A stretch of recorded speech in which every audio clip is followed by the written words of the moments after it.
Okay, check it out. I've been married 17 years. Got this for our wedding. Guess how many times I've used it? Look how pretty that is. I've used it 0 times. Okay, check this one out now.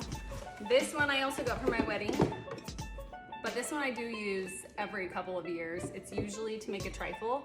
So I thought 4th of July would be a good reason to make a trifle and to make it with homemade pudding, which is so good. All right, let me show you the ingredients. We got 2.5 cups of milk.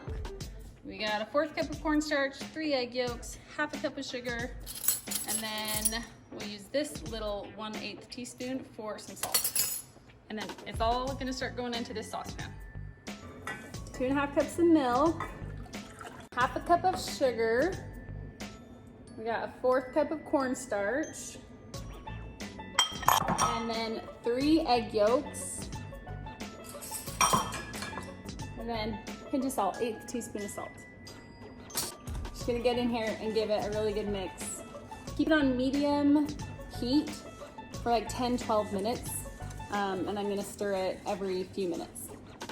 Okay, we're at medium heat. Got some bubbles in there. I'm just gonna stir it a few times around, like every minute or 2.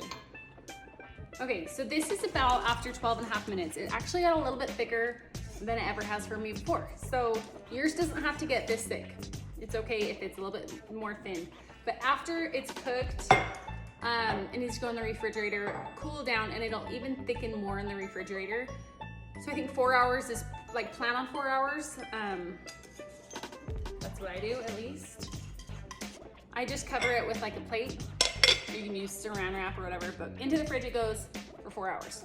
Okay, here it is after coming out of the fridge. I made this one early this morning.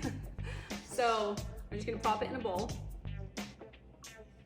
See how good that looks. Okay, see how it has some lumps in there? I'm gonna mix mine with whipping cream. So I don't care if it has a little bit of lumps, but if it bothers you, before you refrigerate it, put it through a fine mesh strainer and it'll take those lumps out.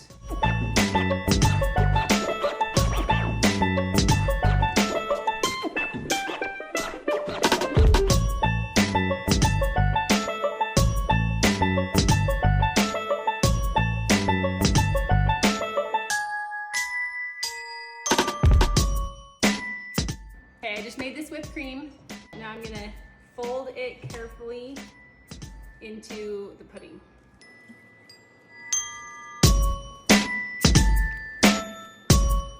Okay, it's time to fill this thing up. So the first thing I'm gonna do is take this completely, totally homemade pound cake and cut it into little bite-sized pieces.